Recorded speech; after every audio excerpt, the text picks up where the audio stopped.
Primeiramente, cara, eu queria te agradecer muito pelo convite aqui, pela oportunidade de estar aparecendo na tua página, estar trocando uma ideia contigo a respeito de um assunto que você gosta muito, você estuda muito, vem investindo tempo e grana nisso há muito tempo, né? Há alguns anos já. E aí hoje ter o teu convite aqui para dividir esse espaço contigo dentro da tua página para mim é uma honra, tá? Então, primeiramente, obrigado.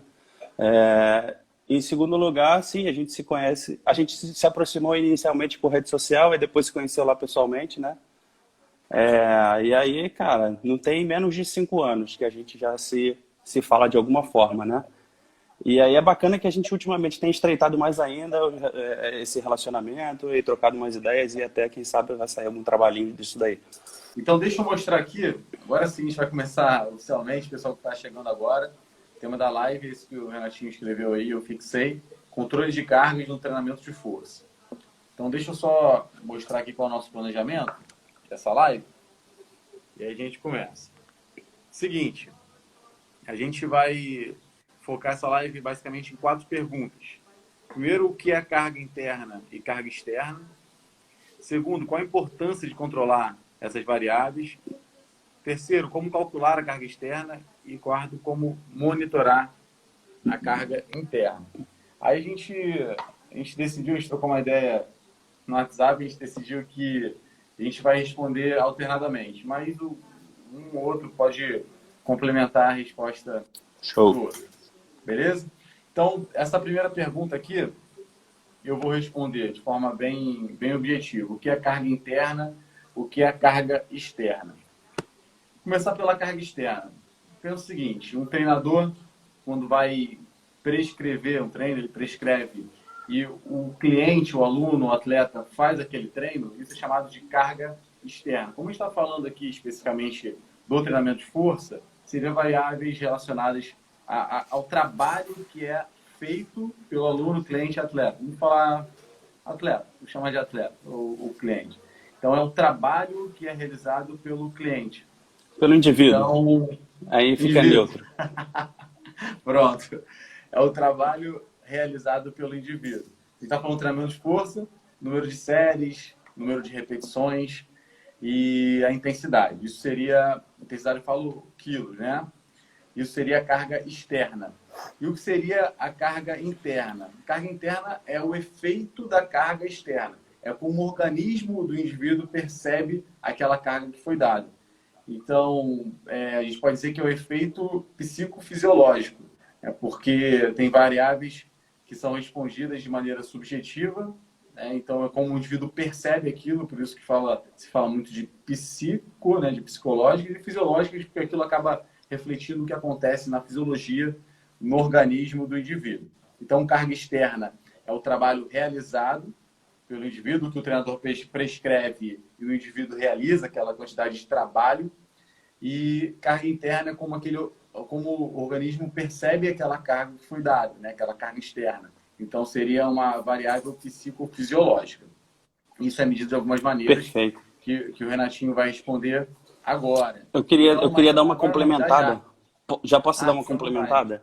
Bom, Claro, então, claro. resumido, né, como você explicou bem, a carga externa é trabalho executado, trabalho realizado, independente da atividade que seja, e aí elas sempre estão associadas diretamente às variáveis de prescrição do treinamento. Por exemplo, o número de séries, de repetições, de quilos, isso tudo está associado, está compondo ali o trabalho que vai ser realizado, e aí eu gosto de pensar o seguinte, que a carga externa é o trabalho realizado, mas a gente pode classificar ele, vamos dizer, como um input, né? É o input, é aquilo que a gente manda o indivíduo realizar, e aí as variáveis de carga interna são o feedback, são o retorno que a gente tem, e aí um ajustezinho que eu acho que é fundamental. Isso é um equívoco que a maioria das pessoas cometem quando fala de carga interna, e inclusive eu cometi até muito pouco tempo.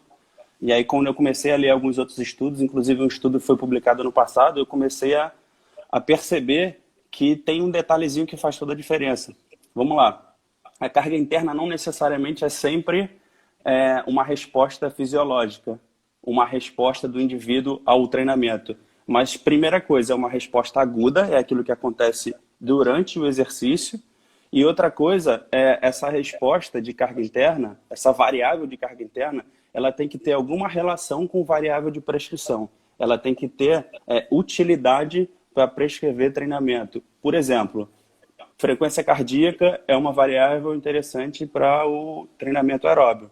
Eu consigo medir uma resposta de frequência cardíaca durante o exercício e aí, por exemplo, classificar aquela resposta de frequência cardíaca numa determinada zona de percentual e o indivíduo, e eu também consigo usar essa zona para prescrever. Entendeu o lance?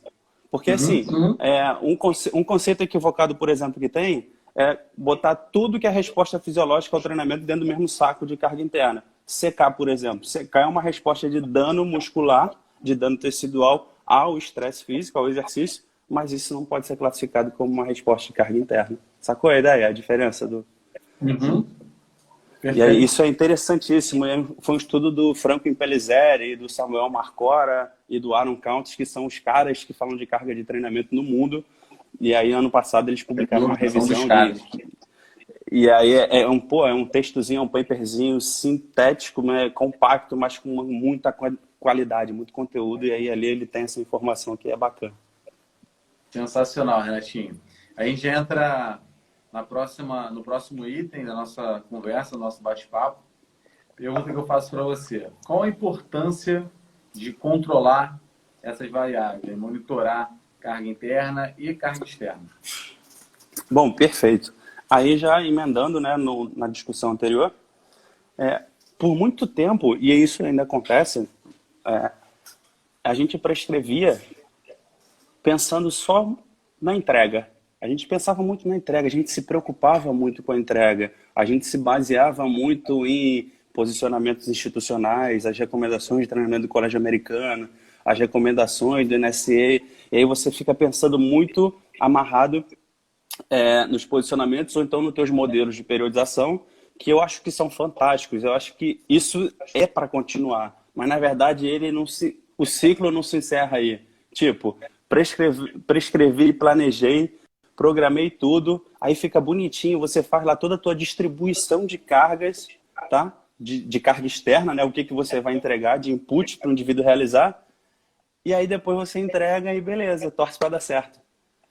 Cara, se a gente não tiver noção do impacto que essa carga externa ela está gerando no indivíduo, no momento que ele faz o exercício, e isso é uma medida ali de ajuste fino que você vai ter, de feedback, para poder estar o tempo inteiro reajustando essa carga externa, você perde muito de precisão, perde muito de eficácia, e quando a gente começa a subir para o alto desempenho, qualquer detalhe faz muita diferença. Então, assim, essa é a grande importância. Controlar a carga externa, eu acho que é obrigação. Todo mundo tem que ter, no mínimo, ideia daquilo que está entregando, prescrevendo. O primeiro passo é obrigação. E agora, monitorar o efeito que essa carga externa está gerando no indivíduo, eu acho que seria, vamos dizer, o 10, né? Seria você completar o ciclo do processo de prescrição e monitoramento. Eu acho que elas se complementam muito bem nesse sentido. Perfeito, Renatinho. Concordo plenamente, né? Porque a carga externa é aquilo que o treinador vai dar para o indivíduo, né? É como se fosse a dose, né, do exercício, e aquela dose, em teoria, vai gerar um certo efeito esperado. Só que, assim, o ser humano é muito complexo, né? Nem tudo... A gente fala que... Uma caixa preta. Exatamente. No treinamento, nem sempre 2 mais 2 é igual a 4, né?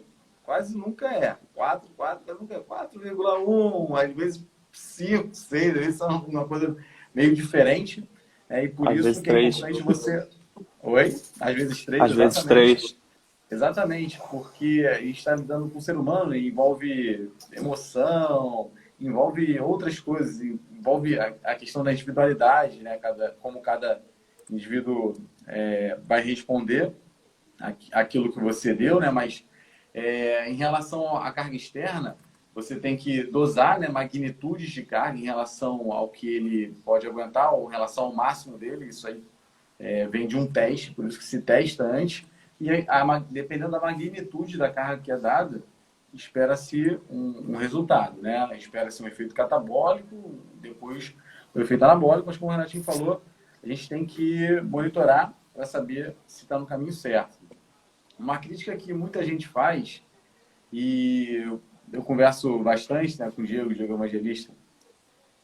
O pessoal que acompanha links de treinamentos aí conhece, a gente faz diversas lives, a gente dá cursos juntos, tem uma empresa juntos, que algumas críticas são fruto de desconhecimento de conceitos básicos em relação à periodização.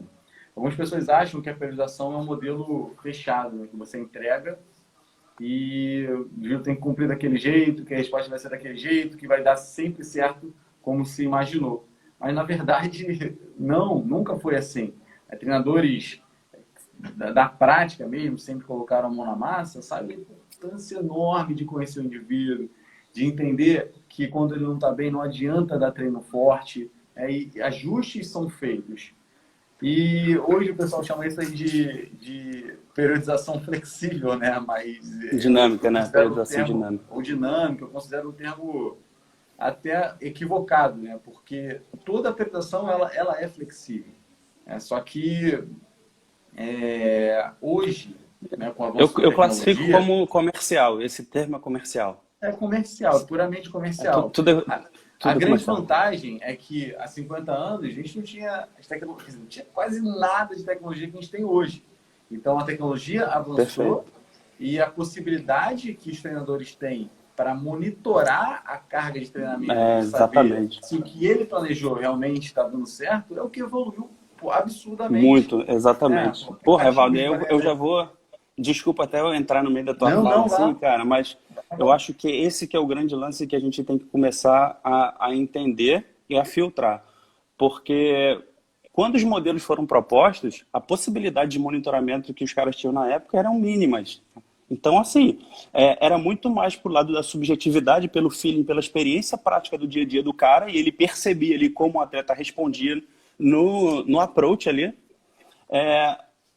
Só que hoje em dia a possibilidade tecnológica de monitoramento, as possibilidades aumentaram muito, tanto de aquisição quanto de processamento, de armazenamento de dados para te auxiliar na tomada de decisão. Mas eu acho que está perdendo um pouco a mão. Algumas pessoas estão se seduzindo tanto com essas questões que elas estão querendo monitorar tanto, fazer aquisição de tanto dado que não sabe direito o que fazer com esses dados, estão monitorando os dados que não fazem sentido para a modalidade e estão colocando isso como um puta aparato de circo para transformar aquilo ali num troço comercial e o pessoal de fora olhar para esse cara e falar: porra, que centro foda de treinamento, o cara faz tudo isso. Mas quando você vai ver o que realmente tem plausibilidade ali teórica, que vale a pena medir, o que tem validade, o que tem peso de evidência ali, que foi um instrumento testado e validado para realmente estar entregando alguma coisa de significado, isso é mínimo, cara. Eu postei um estudo esses dias criticando isso, uma revisão crítica, que ele mostra aí que os dispositivos comerciais disponíveis no mercado, quando você vai analisar friamente, de 5 a 10%, de 5 a 10% é aquilo que tem validação concreta na literatura. Então, assim, a tecnologia ela veio para ajudar muito, ela vai ajudar, está ajudando, mas a gente tem que ter muito critério para poder adotar essas tecnologias aí. Perfeito. Muita gente ainda está perdida, né? Muita gente está perdida. É muita informação, a saber selecionar essa informação, que é o grande diferencial, e saber como aplicar. Né? Esse é o grande diferencial. E mesmo assim, há muito tempo, não tendo essa base tecnológica que a gente tem hoje, muitos treinadores com grande experiência, muito provavelmente tinham um feeling e faziam um bom trabalho, faziam realmente o que deveria ser feito. Então você pega um treinador com grande feeling, grande experiência, trabalhando principalmente com esportes individuais, né? Porque se você, por mais que o cara tenha experiência, trabalha no futebol, um grupo de, sei lá, 40 indivíduos, é muito complicado, né? É bastante complicado. Então a tecnologia com certeza veio para ajudar. Essa é a ideia. E é isso que mudou, essa foi a grande evolução. Mas, de certa forma, o feedback, né, do atleta, no caso, a gente está falando agora do esporte de alto rendimento, ele sempre existiu, né? O treinador sempre pegou esse feedback, sempre ajustou o programa, né, o planejamento a essa resposta. Isso e a crítica que eu faço hoje é que o pessoal está começando a criticar ou querer abandonar os modelos simples que são consolidados e sempre funcionaram por uma coisa que é atrativa comercialmente e com validade questionável ainda. é muito recente, tem muita coisa que precisa ser testada e validada para realmente ser incorporado e a gente assumir que aquele troço é válido, eu posso substituir. O povo, eu preciso que ter mais leitura, velho, sabe? Tem que ter mais vivência. Tem gente chegando agora aí que tá querendo montar o circo lá e falar mal de percepção subjetiva porque é subjetivo e falando que outras medidas aí, outros dispositivos são muito mais precisos, sendo que o cara mal conhece a precisão do próprio instrumento que ele está medindo, a plausibilidade teórica daquela medida, enfim. Vamos avançar. Tem um ditado, Renato, que assim, erros terminológicos levam a erros metodológicos.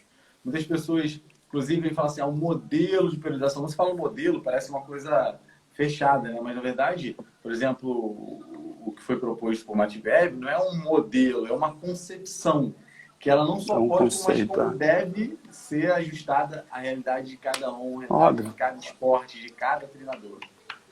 Então, são detalhes que a base, né, o entendimento, o estudo profundo da base dá um entendimento maior do que deve ser feito. É o seguinte, a gente vai para o nosso terceiro item, e esse terceiro item eu que vou responder.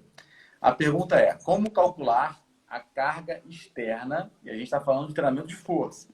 Então, como calcular a carga externa no treinamento de força? Galera, a gente tem muitas formas de fazer isso. Das formas mais simples até as formas mais... Vou nem botar menos simples, né? Um pouquinho mais complexas. Então, pensa que quando a gente fala de carga externa, a gente está falando de dose. A gente pode fazer dose de uma forma muito simples e aplicável. Eu vou começar da forma um pouco mais elaborada e a gente vai tornando mais simples. Se a gente for pensar em dose, a gente tem que pensar em trabalho. Então, quando a gente fala de trabalho de treinamento de força, a gente pensa na manipulação das variáveis, como o Renato falou, né? Só que pegar essa variável e tentar esmiuçar bem para combinar e saber quanto exatamente a gente está dando de trabalho. Se a gente fosse fazer isso no treinamento de força, a gente teria que levar em consideração o número de séries, o número de repetições, a intensidade, ou seja, o quilo, né, a quilagem, e o deslocamento da barra em cada repetição. Sem contar, quando eu falo número de repetições, se você botar o número, poderia ser um pouco limitado também, porque a gente tem que pensar, levar em consideração a velocidade que está sendo executada a cada repetição. Se for pensar realmente em trabalho, eu posso fazer 10 repetições durando 20 segundos, ou posso fazer 10 repetições durando 40 segundos, 50 segundos.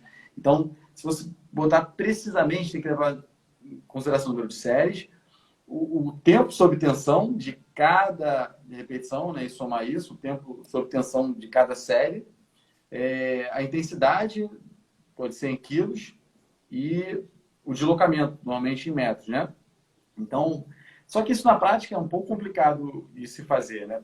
Como é que você vai ver o deslocamento de cada exercício, depois somar isso, botar tudo no bolo? Seria o perfeito, né? Mas sabe que isso é bem difícil. Então, na prática, como é que, dentro do que se pode fazer na prática, seria o controle ideal? Levar em consideração o número de séries, número de repetições e a sobrecarga. Se você fizer isso daí, já é bem completinho. Mas a gente sabe que, mesmo assim, na prática, fazer isso não é tão simples, né? Então, o que se faz normalmente é tornando um pouco mais fácil, tirando as variáveis. Então, a gente começou a falar o número de séries, número de repetições, intensidade, deslocamento. Aí tira o deslocamento, número de séries, repetições, intensidade. Aí, na prática, muito se faz é controlar o volume. Aí pega o número de séries e o número de repetições. Só que algumas pessoas ainda acham isso um pouco complexo. Então, na prática, muita gente acaba controlando o volume e pegando o número de séries. Beleza, né? A gente não está aqui para criticar. Eu falei qual o melhor cenário, mas o melhor, muitas vezes, é o que pode ser feito, né? Então, se o cara, às vezes, prescreve para hipertrofia e controla a dose só com o número de séries, é melhor do que não controlar e fazer tudo aleatoriamente. Voltando aqui para a parte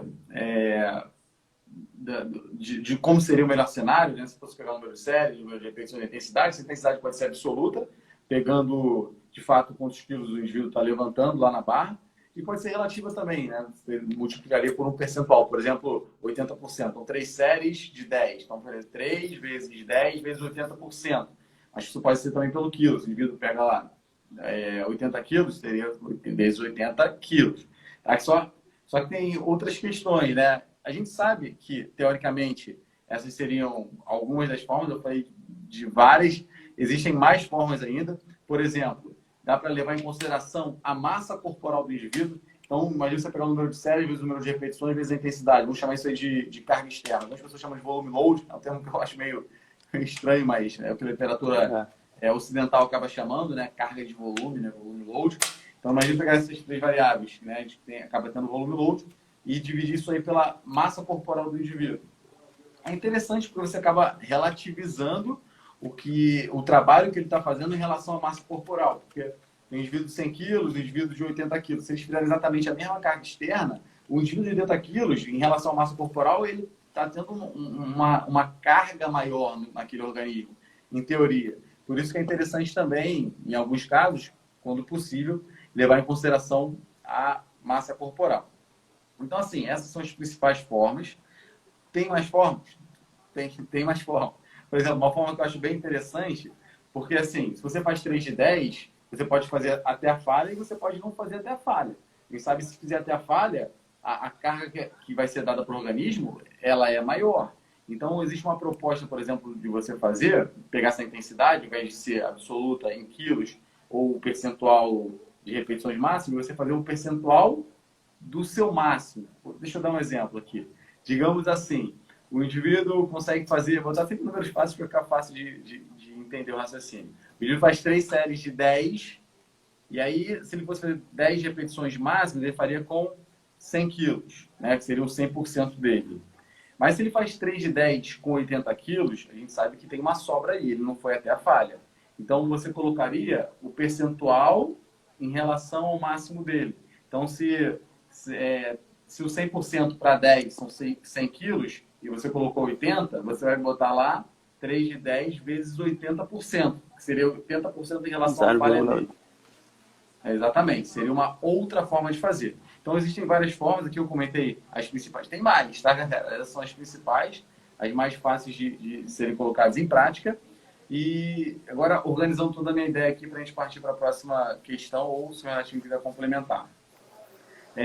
Se você conseguir calcular a carga externa, o volume load, o número de séries, o número de repetições vezes a intensidade, já é bom demais. Se você conseguir fazer isso, já é excelente. Não conseguiu, pega pelo menos o volume que está sendo trabalhado. Por exemplo, o número de séries vezes o número de repetições. Não conseguiu, pelo menos o número de séries. Eles vão combinar assim, pelo menos o número de séries, que é bem prático, né? Inclusive, se você perguntar para alguns profissionais, alguns excelentes profissionais, eles falam, eu uso só o número de séries porque é o mais fácil de fazer. O próprio Belmiro, ele utiliza apenas o número de séries. E é a forma como ele consegue trabalhar, ele consegue controlar, consegue com que todo mundo faça, isso é extremamente importante. Não adianta você criar um modelo totalmente, né, elaborado, complexo, mas que na prática não funciona, não adianta de nada, né? Então, pelo menos trabalhar com o número de séries. Beleza? Renato, quer complementar com alguma coisa? Perfeito. Então, acho que é importante passar para a galera também uma referência aqui, onde eles vão encontrar todas essas equações aí, essas propostas de cálculo para carga de treino no treino de força, que é o estudo do Gregory Hess de 2010, né? E aí lá ele consta todas essas aí e outras até mais complementares. E é bem bacana, eu acho que é importante destacar para a galera o seguinte, que quando você está comparando um indivíduo só ao longo do tempo, comparando ele com ele mesmo, as alterações dele, vale a pena você fazer pela quilagem, que aí vira tonelagem, né? Você pega séries, repetições e quilos, e aí beleza. Mas quando você está comparando, está monitorando um grupo, e você quer ver como é que esse grupo ele está evoluindo ao longo do tempo e como os indivíduos se relacionam, comparar os indivíduos com os outros desse grupo, uma equipe, por exemplo, que você está monitorando. Aí vale a pena você usar o método relativo, né? Que é multiplicar pelo percentual de RM vezes o número de quilos, que aí você tem um índice ali que torna isso comparável. E as outras maneiras também dá para fazer, considerando peso corporal e aquele percentual que você sugeriu. E assim, eu tenho aqui uma colocação também que é o seguinte. Por exemplo, você falou do Belmiro, mas geralmente ele trabalha o foco... Eu estou fazendo uma suposição, né? Porque ele costuma trabalhar com um público-alvo, com um objetivo muito mais direcionado, né? Muito mais nichado ali, voltado, vamos dizer, para a hipertrofia. Sim. Então, quando você faz isso, automaticamente você assume que a tua intensidade de carga e carga e volume, ela está oscilando dentro ali de uma amplitude pré-determinada. Dificilmente ele vai nos extremos, que é o que não acontece no caso do CrossFit, por exemplo, do fitness funcional, do treinamento funcional, seja lá o que for. E aí quando o cara, de vez em quando ele vai lá embaixo, e de vez em quando ele vai lá em cima, ele trabalha muito com tolerância à fadiga, RML, mas também trabalha com uma repetição máxima de vez em quando. Então você compara só pelo número de séries para essa modalidade, aí eu já enxergo algumas com alguma cautela, com algumas limitações, porque faz muita diferença. E aí, pô, mas perfeito, eu gostei muito das tuas colocações, concordo com tudo isso e, poxa, hoje, pessoal, assim, não conseguir fazer não é mais justificativa. Hoje o Excel faz tudo pra gente, cara. Hoje você consegue preencher isso pelo celular, você cria um Google Forms ali, tipo aplicativo, insere tudo, confirma, vai para uma planilha que ela calcula tudo para você. Você vê. E assim, hoje não falta recurso, certo? E aí é uma coisa que a galera também tem que começar a se ligar é como utilizar isso a favor. Tá, pessoal? Agora eles estão começando a cair na real de que realmente isso faz diferença, porque tá todo mundo dentro de casa, né? E tá todo mundo de mãos atadas para conseguir trabalhar. E aí, era isso, cara, que eu queria complementar. Tá? Para relativizar, e aí, cara, controlar só pelo número de séries, depende. Se você está acostumado a trabalhar dentro de uma amplitude que é delimitada, beleza, mas se ela tiver muitas oscilações de objetivos e de intensidade de carga, fica difícil você ter parâmetro. Complica um pouco, perfeito. Galera aí comentando, valeu, galera. Thiago pedindo o estudo. Seguinte, não só esse estudo do Gregory Heff, 2010, que é excelente, mas tem o do McGuigan e do Carl Foster, na Strength and Conditioning Journal, que é muito legal também. E tem um também do Scott, do Brandon Scott, na Sports Medicine. Então, vamos dar continuidade? Dar sequência. É importante dizer também, que assim, a gente está abordando algumas coisas, mas o cenário, é difícil de colocar um cenário perfeito, porque todas essas questões que eu falei aqui, todas essas formas, e essa é uma grande lacuna, né? Eu nem ia comentar não, mas eu estou com o Diego, está querendo propor um modelo de controle que seja um pouco mais ajustado, de repente até a gente conversa sobre isso e desenvolve um projeto juntos, mas tem um deles que leva em consideração uma coisa que eu acho muito importante, né? Que é a densidade do treinamento. Por mais que o indivíduo faça 3 séries de 10 com 80 quilos, ele pode fazer isso dando 3 minutos de intervalo de recuperação, 5 ou 1 minuto de intervalo de recuperação. E aí, galera, parece que não, o efeito daquilo no organismo é completamente diferente. Você, recuperamento, a galera fala, não, aumentar a intensidade e diminuir o intervalo de recuperação. Não, esquece isso, é errado falar isso. Você aumenta a densidade do treinamento. E aumentar a densidade do treinamento é uma forma de aumentar a carga externa, sem dúvida nenhuma. A percepção que o indivíduo vai ter em relação ao trabalho realizado, por mais que em termos de tonelagem seja o mesmo, a percepção dele, eu diria que até o efeito que aquilo vai ter no organismo é diferente. Então, existe uma lacuna aí, né? Perfeito. Inclusive, estou fazendo alguns testes aqui e vendo uma forma de incluir a densidade nesse bolo. E estou chegando a um denominador aí bem interessante. Mas isso aí é assunto para outra live. Então, a gente vai para a última questão. Eu acabei de falar como calcular a carga externa no treinamento de força. E eu pergunto para o Renato. E como monitorar a carga interna, especificamente no treinamento de força? Na força. Como é que você acha a melhor forma de fazer isso? Perfeito. Primeira coisa, complementando os teus comentários, é o seguinte. A gente nunca vai conseguir respostas completas e conseguir abordar um tema em toda a sua amplitude num post, numa live. Então, assim, galera, se a gente está falando aqui, está recomendando alguma referência, está citando algum estudo, quer entender melhor? Vai lá, cara, vai lá dentro, seja curioso, tenta entender melhor. Eu postei um negócio lá, pô, não muda a tua concepção ou comece a tomar decisão por causa de um post. Um post é só um alerta. Pô, vai lá na referência, todo post meu tem referência, vai lá na referência, pô, gostei desse assunto, quero entender melhor. E aí, entende isso tudo, isso é fundamental, tá? Voltando para o assunto, carga interna, como controlar a carga interna no treinamento de força? Bom, então, no treinamento de força a coisa fica um pouco mais complexa do que no treinamento aeróbico, que a gente tem algumas outras ferramentas disponíveis, por exemplo, a frequência cardíaca, que é facílima de monitorar, controlar percentual, estimar ali zona de treinamento que você está trabalhando e via energética e tudo mais. Mas quando você vai para a força, aí a força já bagunça o sinal de frequência cardíaca inteira. Isso que a galera tem que entender, tá? Não dá para controlar a carga interna de WOD com frequência cardíaca.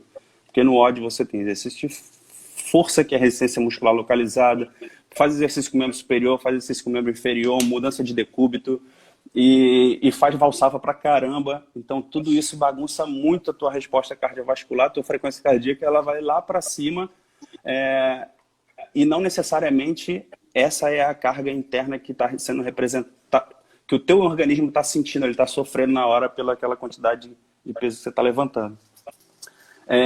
E aí agora vamos lá para... Beleza, então, falou mal da frequência cardíaca, então o que que presta?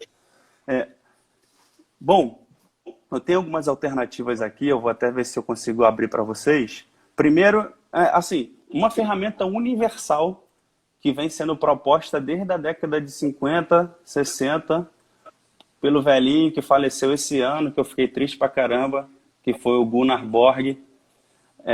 Ele fez um trabalho brilhante.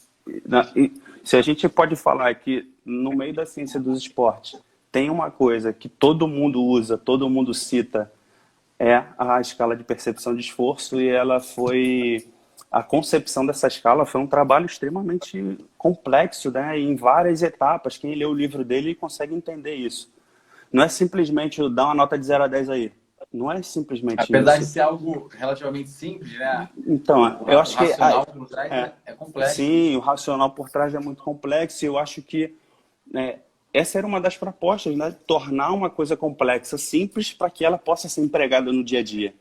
Mas empregada com responsabilidade, com conhecimento. E aí, sim, a escala de percepção de esforço é uma alternativa para controlar a carga no treinamento de força. Mas só que ao longo dos anos, esses modelos eles vieram se ajustando, outros modelos vieram sendo propostos, até porque a escala de percepção de esforço ela foi concebida muito baseada em exercícios aeróbicos, né? Muitos exercícios cíclicos em relação com resposta fisiológica e com resposta às vezes em limiar, ou acima de limiar, abaixo de limiar.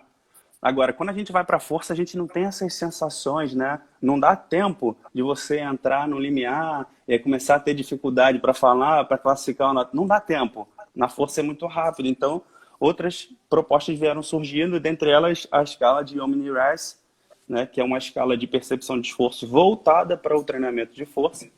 E é onde você classifica também de 0 a 10. Tem uma escalinha ali do indivíduo levantando uma carga, né? Fazendo esforço. A barra vazia no início, a barra vai aumentando. Então, fazendo essa analogia, né, do esforço com a carga, com a intensidade de carga, as notas aumentando, essa escala é validada e é amplamente utilizada no treinamento de força. Ou seja, essa é uma alternativa, a escala de Omni-RAS, para você justamente... Por Robertson, 2003. Para você mensurar ali o efeito que o treinamento de força tá gerando em cima do sistema fisiológico do indivíduo e como ele está percebendo isso. E é isso que eu acho fundamental. Cara, a gente tem que começar a escutar mais os indivíduos.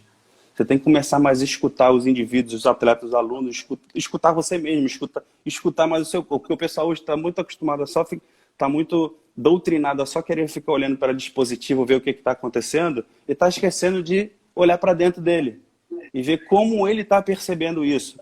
E aí uma das alternativas é essa.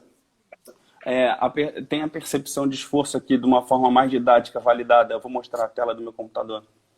Validada recentemente pelo Ramírez para ser utilizada no CrossFit, né? Onde tem a escala de cores. Você tem a EVA ali, a escala visual analógica, as expressões, as classificações, os números. Então, ela é extremamente didática para você usar no seu dia a dia, mas, como eu falei, a força também tem o Omni-RAS. E aí, beleza, você tem essa escala de percepção. Deixa eu voltar aqui para mim, porque eu só fico olhando para a tela. E aí eu acho que uma estratégia que surgiu recentemente, que eu vou abrir aqui também para vocês, que é bem interessante. Cadê? Foi em 2016, pelo Helms, que é a escala de repetição de reserva. Que aí começa a ficar uma coisa um pouco mais precisa, ainda que seja subjetiva, a gente consegue ter uma precisão um pouquinho melhor, do que simplesmente o cara entender de 0 a 10, olhando para aquela escalinha ali de OmniRest, por exemplo, da carguinha aumentando, a barra envergando, o cara com a carinha de esforço. Mas quando você vem para a escala de repetição de reserva, que eu vou abrir ela aqui, aí fica mais fácil do indivíduo, até sem experiência, ele começar a classificar melhor. Por exemplo, quando o indivíduo lá ele está no máximo dele, no máximo esforço, a nota 10, ele não seria o máximo, seria na falha, né? Ele não conseguiria mais fazer nenhuma repetição. Agora, para o indivíduo dar um 9, a escala de percepção de esforço dele é 9 ali. De 1 a 10, ele vai responder 9 quando ele perceber que daria para fazer mais uma repetição ali, uma repetição remanescente. E aí vamos lá, aí o cara agora fez lá, pô, fiz 10 repetições, mas senti que cabia mais 2. Pô, então a nota dele vai ser 8 lá, porque tem 2 repetições. Então, é a escala de repetições de reserva, ela é baseada, a nota dela é baseada em quantas repetições você teria ali de reserva para ter capacidade de executar. Eu acho que essa escala é fantástica, ela ainda é recente, pouca gente utiliza, mas é uma alternativa interessante para monitorar a carga interna, para fazer... Por que monitorar a carga interna? Principalmente para fazer autorregulação de carga treino a treino, né? Isso aí que é interessante pra caramba, né? Então, são estratégias para você fazer autorregulação de carga, porque... Fala, manda bala. Quer falar? Então, Renato, é importante falar que muita gente usa e não sabe. Essa escala ela é validada até 8 repetições. Depois de 8 repetições, ela fica zoneada. Eu fiz até uma live com o Diego semana passada. A gente até publicou ontem no YouTube, né, no canal do YouTube da Lima Instramentos. Se a galera quiser acompanhar lá, e foi para back squat, né? E foi back squat, exatamente. Mas faz sentido, né? Você assim, aplicar para outros exercícios com a mesma característica, multiarticulares e tal. O problema é que a galera acha que isso aí vai fazer 20 repetições, 15 repetições, vai dar certo. Não vai dar certo, né? Vai complicar. Mas assim, nessa própria proposta, eles vieram com uma coisa mais didática, né? Um esquemazinho que também é interessante para, dependendo do objetivo que o camarada quer trabalhar, ele vai ajustar pela própria escala de repetição de reserva. E aí, onde entra essa figura aqui, que eu acho fantástica. Aquela coloridinha vermelha. Aquela coloridinha. Cara, aquilo é didático demais. Porque é o seguinte, se o indivíduo, repetições realizadas, se o indivíduo ele quer força, ele vai trabalhar ali na escala de percepção de esforço dele, baseado em repetições de reserva, de 7 a 10, com no máximo 6 repetições. Quando ele quer hipertrofia, ele já aumenta o volume, mantendo o mesmo nível de percepção de esforço. E quando ele quer endurance, ele aumenta mais ainda o volume para melhorar a tolerância à fadiga e ainda assim dentro da mesma faixa ali de intensidade. Agora a potência, aí você já muda completamente o cenário. Você não pode ter fadiga. Você tem que ter carga, mas você não pode ter fadiga. Eu gosto tanto dessa escala que eu até escrevi ela aqui no meu quadro. Que eu falei, vou gravar uma livezinha sobre ela, um áudiozinho sobre um vídeo, mas acabei que não fiz. Quer complementar? Eu quero sim, eu gosto muito dessa escala também, e tem só um motivo pelo qual eu não uso nas minhas aulas. Tem só um motivo. Eu acho que conceitualmente ela está errada. Por que conceitualmente ela está errada? Ela coloca lá assim, força, hipertrofia e resistência, não é isso? É um conceito ainda antigo de que a hipertrofia é só naquela zona de repetições, né? Sim. Se fizer 30, 35 repetições, você vai hipertrofiar. Você sabe que se fizer 3, 5 repetições, vai hipertrofiar também. Então, conceitualmente, ela está um pouco equivocada, mas o raciocínio geral eu acho sensacional. Sim, óbvio. Mas assim, negão, quase tudo tem alguma limitação, né? Claro, mas não é limitação. Eu faria só um ajuste nela. Eu até vou fazer isso no final. Fala. Porque eu faria o seguinte ajuste só. Eu vou fazer para poder botar nas minhas aulas. Eu não coloco só por causa disso. Botar força, resistência de alta densidade e resistência de baixa intensidade. E aí ela estaria extremamente adequada. Perfeito. É só esse pequeno ajuste que eu faria. Porque hipertrofia é resistência, né?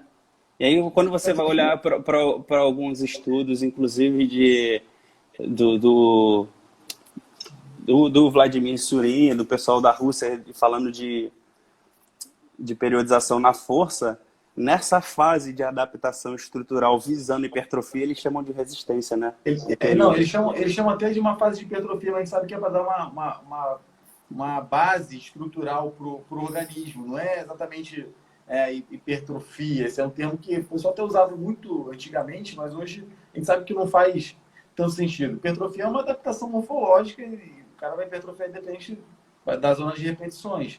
Né? Para o esporte, acaba não sendo algo tão importante a adaptação morfológica, vai ser uma consequência do que ele faz. Né? Tanto é que cada esporte tem mais ou menos um biotipo, né? Os caras de lá que correm 100 metros também são bastante hipertrofiados, né? Porque... Mas, enfim, mas assim, cara, produzir potência, né? Mas assim, considerando a dificuldade que hoje a gente tem no cenário da prática de ficar testando carga máxima e ajustando o percentual de carga para os alunos, uma escala dessa é uma mão na roda, ainda que ela tenha algumas limitações, a gente entendendo as limitações e sabendo ajustar para o seu cenário, uma escala dessa é uma mão na roda, porque para você ficar ajustando o percentual de carga de todo mundo toma um tempo absurdo, é difícil, não é fácil. E só para finalizar também, Renato, que a gente vai para os últimos 5 minutos aqui, os últimos 7 minutos, você conseguir concluir seu raciocínio, que acabou que a reserva rendeu mais, o Daniel falou que não acha errado. A tabela indica uma faixa onde há maior hipertrofia. Daniel, posso te falar que isso aí é um pensamento que hoje a gente não tem mais. Né? Depois, se quiser depois entrar em contato comigo, posso te mandar alguns artigos que comparam diferentes zonas de repetições e nenhum artigo mostrou superioridade para essa zona que é chamada de hipertrofia. Nenhum. Alguns mostrando igual resistência de alta intensidade, de baixa intensidade, e força e resistência, entendeu? Então, é um pensamento que não acho adequado mais hoje. Mas desculpa aí, Renato, concluir, porque a gente imagina, cara, aqui. Eu vou te falar que eu até postei um estudo esses dias, um post que ele mostrou justamente isso, olha lá. 4, 8 e 12, todo mundo teve hipertrofia com diferença de adaptação apenas na força, né? O que aconteceu nesse estudo? Quem trabalha... 4, 8 e 12. O de todo 12 mundo hipertrofiou porque teve o volume equalizado. Equalizou o volume, está mais associado à hipertrofia. E agora a força mesmo está mais associada à intensidade de carga. Exatamente, certo? Pronto. Só para não... E assim, por fim, ainda que a gente consiga fazer o autoajuste de carga, autorregulação de carga, baseado nessas escalas perceptivas, de omni-res, de percepção de reserva, a gente precisa também considerar bastante a capacidade que o indivíduo tem de se recuperar de um treino para o outro. E aí que entra a escala de percepção de recuperação, a escala perceptiva de recuperação, que é a PSR. Porque, assim, ainda que ele tenha dado uma PSE alta, uma PSE do treino ou de cada exercício alta para aquele dia, se ele conseguiu chegar restaurado para o próximo treino, ele está pronto para receber carga de novo, meu amigo. Agora, e o inverso também acontece. Pode ser que você esteja controlando a tua intensidade pelas escalas perceptivas, ele dê nota alta, ele dê nota baixa, e aí você assume que o teu treino foi intenso, e aí arregaça nos próximos. Só que você não considerou a capacidade de recuperação. Se ele chega dando uma nota baixa na PSR, ainda que o treino anterior ele tenha relatado PSE baixa, ele não se recuperou bem, teve uma má noite de sono, dormiu pouco, brigou com a esposa antes de treinar, então é assim. E aí entra essa escalinha aqui, ó, que ela mede ali o teu nível de recuperação, e isso é uma excelente ferramenta para início de treino, né? Chegou no treino, como é que tá ali a tua percepção de recuperação? Então, assim, quando você responde, ela é o inverso da percepção de esforço, né? Quanto maior a nota, melhor. Mais recuperado ele está, maior expectativa de bom desempenho, quanto menor é o inverso. Se o indivíduo respondeu de 5 para cima, tem um estudo que valida esse ponto de corte, mas eu não queria botar isso como regra, há uma expectativa que ele vai melhorar, vai desempenhar bem, vai melhorar o desempenho, vai ter aquisição. E agora, quando o indivíduo responde para baixo de 5, nessa zona aqui mais vermelha, há uma expectativa que ele vai ter um desempenho pior. Vai ter perda de desempenho. Então, essa também é uma alternativa para fazer ajuste de carga, para fazer controle de carga interna no treinamento de força, como foi a proposta de hoje. Então, eu dei algumas alternativas. Percepção de esforço validada para o treinamento de força, que é o omni-res. Tem a percepção, a PSE clássica. Tem a escala de repetição de reserva e a escala de recuperação. Você escolhe uma das três para a PSE e usa combinada com a escala de recuperação, que eu acho que para controlar a carga interna na força Sendo prático, tá? Eu não vou ficar aqui inventando dispositivo que a gente sabe que tem dificuldade de aplicar na prática, de você ficar velocity based training, caralho, é maneiro pra caramba, mas cara, você vai ficar fazendo isso todo dia? É Entendeu? Então eu complicado. gosto de falar o que que é objetivo e o que que dá para você aplicar amanhã. Segunda-feira, óbvio que tu vai ter que dar uma lida para entender melhor de escala, mas você vai ter condições de aplicar isso e até para o teu grupo inteiro, se for o caso. É isso, meu Beleza. amigo. Eu queria deixar você Antes de a gente complementar aí, por terminar, favor, queria que tu é o só cara mais da uma força. questão. Só mais uma questãozinha. A galera tá falando que hipertrofia multifatorial é exatamente isso. Só o fato de você treinar na zona lá no lugar que você vai hipertrofiar, se a dieta não tiver ajustada e a recuperação também não. É. Renatinho, para finalizar, uma coisa que eu acho muito interessante também, eu usaria, saber se você usaria também, a escala Wellness, que vem Sim. sono. Então, ela é dor. maneira, eu gosto de falar dela. Eu até tenho uma. Não vou procurar agora, senão vai perder o tempo da live. E a dificuldade de usar ela é que você tem que aplicar ela todo dia de manhã. Oi, filha, vem cá. Você tem que aplicar todo dia. Tem Bom, sim, você tem que aplicar ela. Dá tchau pra ele todo dia de manhã cedo. E são uma série de perguntas e você tem que ficar acompanhando aquilo ali sempre. Dá um pouquinho mais de trabalho, mas seria o ideal. Seria o ideal. Entendeu? Eu gosto bastante, mas assim, eu trouxe a PSR porque ela é uma coisa mais viável. O cara chegou para treinar, mas que a PSR ali na hora você faz a autorregulação de carga. Em vez de você ficar fazendo o wellness todo dia, o well-being, né? O well-being todo dia de manhã, coletando várias questões e monitorando. Sensacional. Renatinho, podemos encerrar então, né? 30 Não, só tenho a agradecer, meu amigo. É isso aí. Fiquem à vontade para procurar a gente lá. A gente está sempre aberto, passando conhecimento, passando conteúdo assim, abertamente pelos grupos, pelos contatos. E é isso, pessoal. Espero que tenha contribuído aí para o entendimento de vocês nesse cenário. Vamos tocar. Renato, mais uma vez, muito obrigado. Galera, abraço para todos. Boa noite. Tchau, tchau. Valeu, meu amigo. Valeu, Renato.